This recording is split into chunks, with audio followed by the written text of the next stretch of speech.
Muy buenas tardes, joven. Le llamo de parte de la empresa SACSAC. Estamos tratando de recolectar información sobre...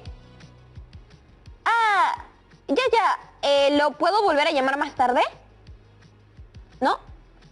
Ya, que tenga un buen día.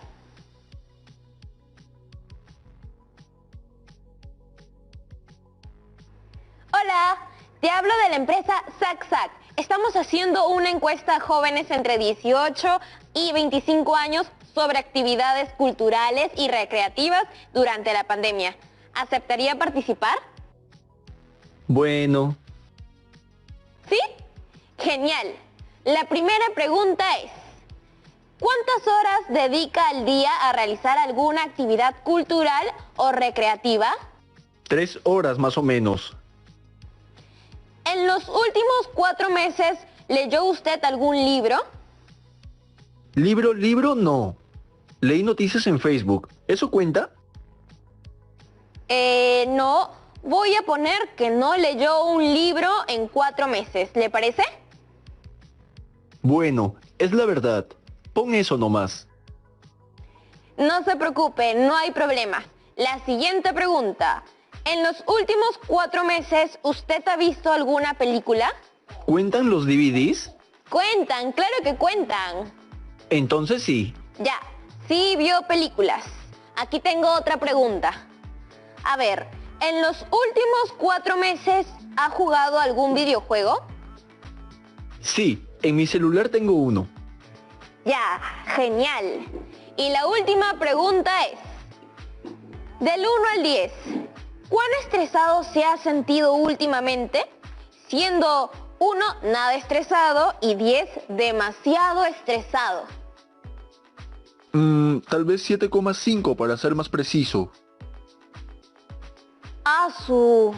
Sí, me gusta ser lo más preciso posible.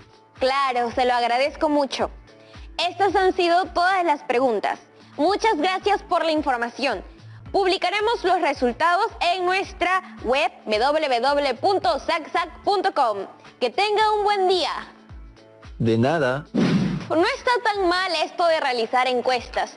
Y si se logra hacer encuestas a un grupo representativo, se podría tener mucha información sobre los hábitos recreativos y culturales de peruanas y peruanos durante estos últimos meses. Hoy, en Aprendo en Casa, para cuarto de secundaria, continuaremos explorando nuestra competencia de gestión de datos e incertidumbre, el cual podemos analizar una muestra de un estudio e identificar sus principales características. Recuerden que la información es de gran utilidad y nos ayuda a tomar decisiones. Hoy aprenderemos que no solo la media aritmética es un factor determinante para tomar dichas decisiones, sino que hay otras medidas. Hoy aprenderemos sobre las medidas de dispersión. Pero antes de ver qué cosa es, hagamos un breve repaso de lo que hemos aprendido hasta ahora. En programas anteriores nos planteamos analizar una población a partir de una muestra. La población que estudiamos fue la de los danzantes en la fiesta de la Virgen de la Candelaria en Puno, en la cual participan anualmente cerca de 100.000 danzantes.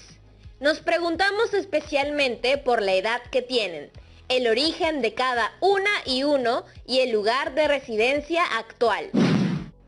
Luego de aplicar una encuesta escogiendo una determinada muestra, aprendimos a calcular las medidas de tendencia central con respecto a las edades de los danzantes de la fiesta de la Virgen de la Candelaria.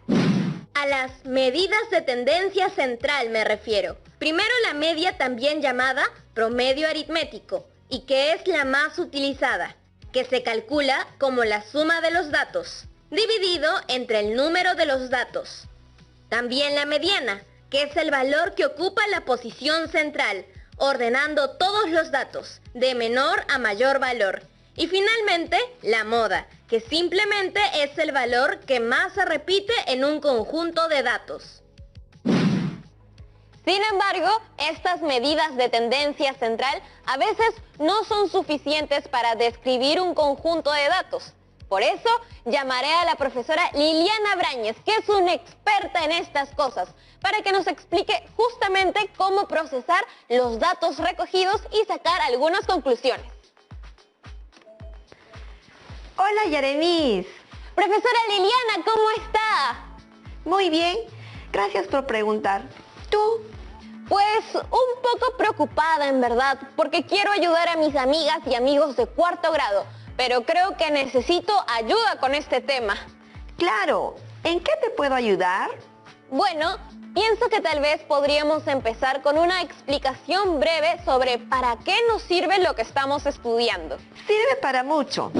Mediante la competencia de resuelve problemas de gestión de datos e incertidumbre, podemos describir a una determinada población. Por ejemplo, podemos calcular cuántas personas están en situación de desempleo tomando en cuenta sus regiones y edades. Y además de describir el presente, ¿para qué más nos puede ser de utilidad? También se puede usar para predecir ciertos comportamientos y tomar decisiones. ¡Wow! ¿Y cómo es eso? Por ejemplo, si identificas que las personas mayores de 50 años han dedicado por un periodo de 6 meses más tiempo los fines de semana a ver videos en redes sociales que de lunes a viernes, eso constituye una tendencia y a partir de ella puedes pronosticar con cierto grado de precisión cómo será el siguiente mes. ¡Qué interesante, profe! No sabía que podía predecir el futuro. ¡Qué chévere! No siempre se logra porque puede haber factores externos que cambien todo el panorama, pero en condiciones normales, digámoslo así, sí puede ser de gran ayuda para darle una mirada al futuro. Por ejemplo, antes de la pandemia, seguro muchas personas del sector turismo habían hecho un pronóstico de la cantidad de turistas que iban a recibir, pero luego todo cambió. Así es. Sin embargo, creo que en el caso de nuestro estudio es bueno empezar por lo básico. Sí, creo que antes de lanzarnos a pronosticar, lo mejor es entender cómo se dan ciertos fenómenos o cómo se comportan las poblaciones en el presente. Estamos de acuerdo, Yaremis. Profe, justo le quería compartir unos resultados curiosos. A ver, cuéntame. La semana pasada hicimos una encuesta a 48 danzantes de la fiesta de la Virgen de la Candelaria y obtuvimos unos datos. Pero resulta que uno de nuestros amigos de la ciudad de Puno, que también nos está siguiendo en Aprendo en Casa, me comentó que aplicó la encuesta que elaboramos a otra muestra de 48 personas y obtuvo datos muy diferentes a la nuestra. Lo curioso, profesora, es que tuvo como resultado la misma media o promedio aritmético. ¿Puede creerlo? Sinceramente, eso me ha desconcertado un poco. Interesante, pero si deseas quedarte con una muestra, ¿cuál de ellas elegirías? Bueno, estuve investigando la media, es una medida de tendencia central que representa un conjunto de datos, pero no mide qué tan alejados están los datos con respecto a este valor. Le muestro en pantalla mejor. Después de aplicar una encuesta a una muestra de 48 danzantes de la fiesta de la Virgen de la Candelaria 2020, donde una de las preguntas fue ¿cuál es tu edad?, obtuvimos el siguiente resultado. Tras ordenarlas de menor a mayor, identificamos que las edades van desde 14 hasta 48 años. Y en la clase anterior, calculamos la edad media, siendo esta igual a 30 años. ¿Y cómo le fue al estudiante de Puno que mencionaste con otra muestra? Él también aplicó una encuesta con la misma pregunta sobre la edad y la misma cantidad como muestra, o sea, a 48 danzarines, teniendo edades diversas. Tras ordenar las edades, se obtuvo este resultado y, como podemos observar, las edades van desde 19 hasta 41 años. Bueno, la verdad, eso es normal.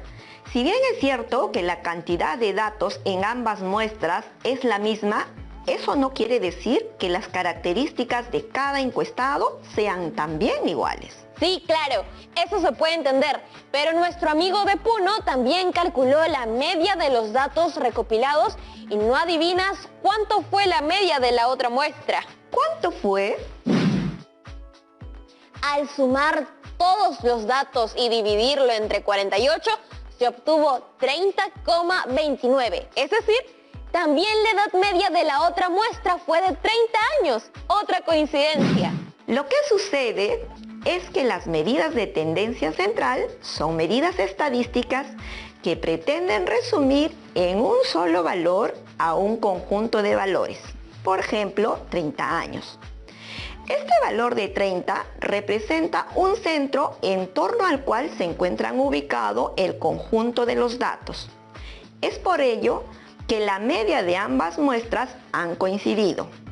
Lo que sí puede ser diferente es cuán alejados están los valores de este 30.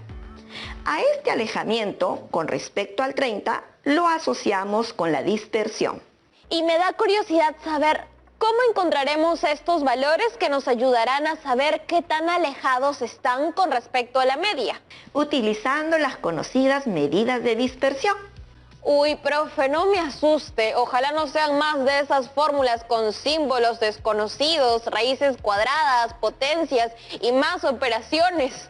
Es verdad que algunas fórmulas no son tan directas, pero hay que tomárselo con calma y pensar en lo positivo. Ah, bueno, eso sí. Vamos a ver que la media o promedio aritmético es el valor que representa al conjunto de valores, mientras que las medidas de dispersión miden qué tan alejados están con respecto a la media o promedio aritmético. No olvides que las medidas de dispersión nos ayudarán a conocer qué tan alejados están con respecto a la media. ¿Puede explicar con algún ejemplo, profe? Claro, se me ocurre que te puedo contar una historia con respecto a las medidas. Buena idea, con historias todo se hace más fácil. Hace unos años yo trabajé en una institución educativa con niveles de inicial, primaria y secundaria. Sus estudiantes del cuarto grado de secundaria propusieron una investigación sobre el peso de los estudiantes de la sección A y B del nivel inicial, en el cual se encontraban niños de 5 y algunos de 6 años para luego comparar los resultados de ambas secciones. Ya, ¿y cómo hicieron con la muestra? Bueno, en cada sección se tenía a 15 estudiantes. Así que decidieron sacar una muestra de 5 estudiantes por sección y obtuvimos estos resultados que ves en la pantalla. Voy a sacar la media más rápido que la velocidad de un rayo si sumo los datos y divido entre 5. Profesora Liliana, la media de los pesos de ambas secciones es la misma e igual a 20 kilogramos. Ojo que la media o promedio aritmético es una medida de tendencia central y solamente representa a un conjunto de datos. Sin embargo, no nos dice qué tan dispersos o alejados se encuentran todos los datos con respecto a esta media. Está para seguir analizándolo, profesora. Mejor vamos a la pausa y al regreso nos muestra esa explicación en la pantalla. Ya regresamos. No se vaya. Miguelina, tú tienes que representarnos.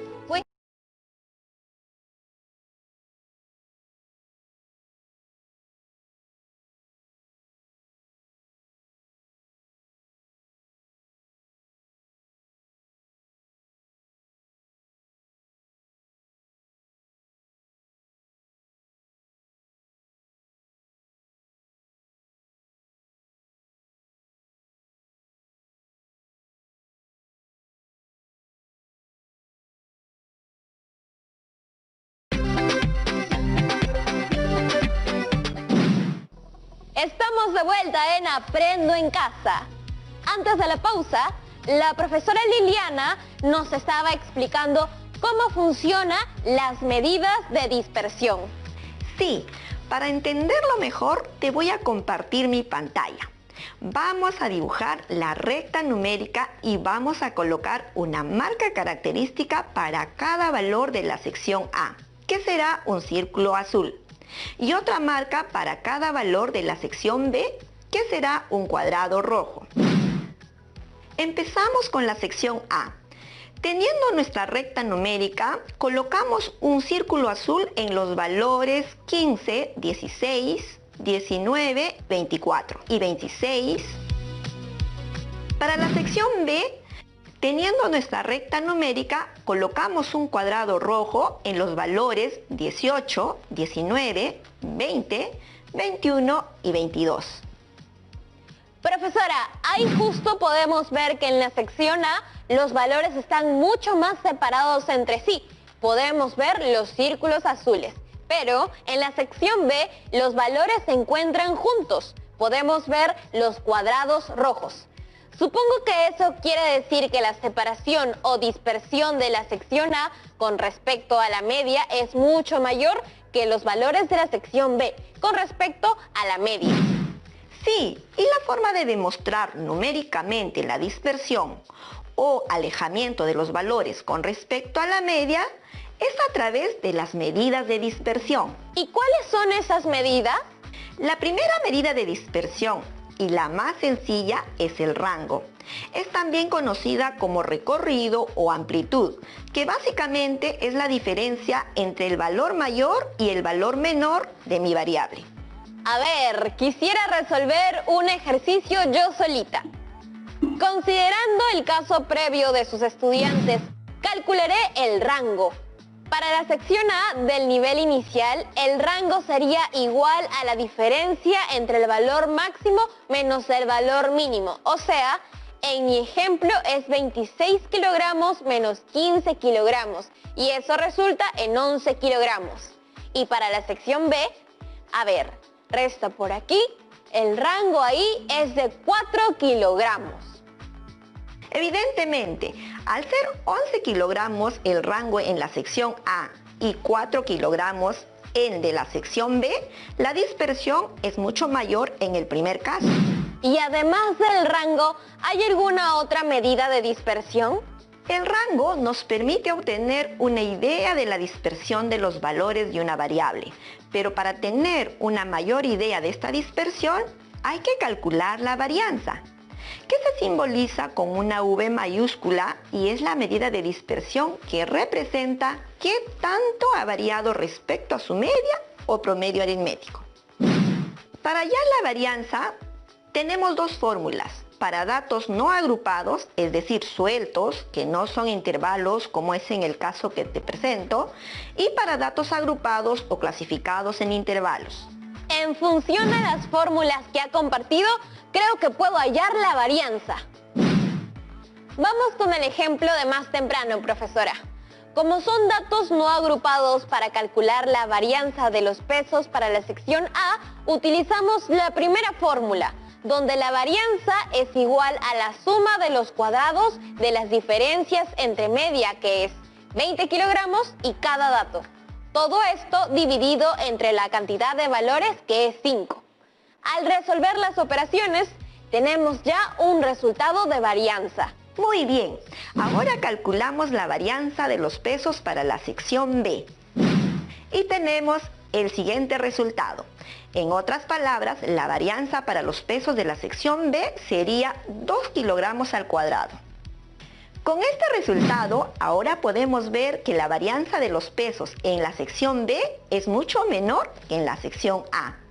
Y este resultado es clave, porque como dije hace un momento, la varianza representa cómo varía una serie de datos respecto a su media. Pero la varianza tiene un pequeño detalle. ¿Cuál sería ese detalle? Lo que sucede es que la varianza es expresada en unidades al cuadrado. En el caso que te presenté, se trabaja en kilogramos al cuadrado. Entonces, para no trabajar con unidades al cuadrado, tenemos otra medida de dispersión que es muy conocida.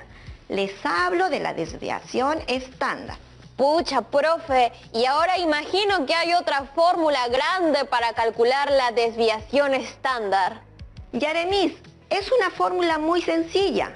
A ver, profe, sorpréndame. La desviación estándar se simboliza con la letra S mayúscula y es igual a la raíz cuadrada de la varianza. Entonces, si nos piden hallar la desviación estándar, tengo que calcular primero la varianza. Y nos podemos basar nuevamente en los datos de los pesos de los niños de inicial, calculando al toque con la fórmula. Así, al reemplazar en la fórmula, obtenemos estos resultados que vemos en pantalla. Así calculamos la desviación estándar de cada sección. Como hemos visto, la desviación estándar mide la dispersión o qué tanto varía cada uno de los datos con respecto a la media. Si no hubiera ninguna variación en los datos, si fueran todos los datos iguales, digamos, la desviación estándar sería 0. Se podría concluir que mientras más cerca a 0 se encuentre la desviación estándar, quiere decir que menos dispersos o menos alejados se encuentran los datos con respecto a la media. Exacto. Ok, creo que le voy entendiendo la gracia a esto. Igual me parece que es necesario repasar bastante e intentar hacer algunos ejercicios para no olvidarme, profesora.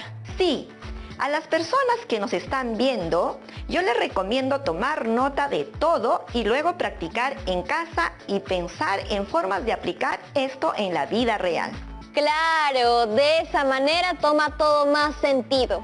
Ahora, profe, mencionabas que había varias medidas de dispersión. Hemos hasta ahora revisado el rango, la varianza y la desviación estándar. ¿Hay alguna otra medida a tomar en cuenta? Una que no hemos mencionado aún es el coeficiente de variación. Este concepto nos indicará en forma de porcentaje qué tan separados se encuentran los datos en relación con su media o promedio aritmético. ¿Y cómo se calcula ese coeficiente? Se simboliza con las letras CV mayúscula y también es muy sencillo de calcular. Te enseño ahora. Gracias, profe, pero ya es la última fórmula, ¿no? Igual ya mi cerebro se está acostumbrando a las nuevas fórmulas y eso me gusta porque siento que estoy aprendiendo más.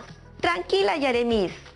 Es la última y te prometo que te va a ser muy útil. Ahí va. Solo dividimos la desviación estándar, representada con una S, entre la media aritmética, que es esa X con una barrita arriba, y finalmente multiplicamos por 100%. Y digamos que ya resolví la operación. ¿Cómo se interpretarían los resultados? ¿Para qué realmente serviría este coeficiente estándar? Bueno, un coeficiente de variación cercano a 0% indica que los datos están muy juntos respecto a la media, mientras que un coeficiente de variación cercano a 100% indica que los datos están muy dispersos o alejados de la media o promedio. En esta tabla que te voy a mostrar se observa mejor. Seguimos trabajando con los datos de los niños de inicial y sus pesos. Aplicamos las fórmulas y obtenemos estos coeficientes. En base a este cuadro, podemos concluir que los datos de la sección A son heterogéneos, mientras que los datos de la sección B son muy homogéneos. Profe, gracias por sus explicaciones. Esta competencia que tiene que ver con resolución de problemas de gestión de datos e incertidumbre es realmente muy interesante y nos permite comprender mejor la realidad. Sin embargo, como todo tema nuevo, una tiene que acostumbrarse a sus jergas, varianza, rango, desviación, estándar, coeficiente de variación, marean un poquito. Poco a poco, hay que tenernos paciencia. Creo que las y los estudiantes de cuarto deben tener varias dudas. ¿Qué tal si empezamos con el bloque de preguntas? Adelante, soy toda oídos.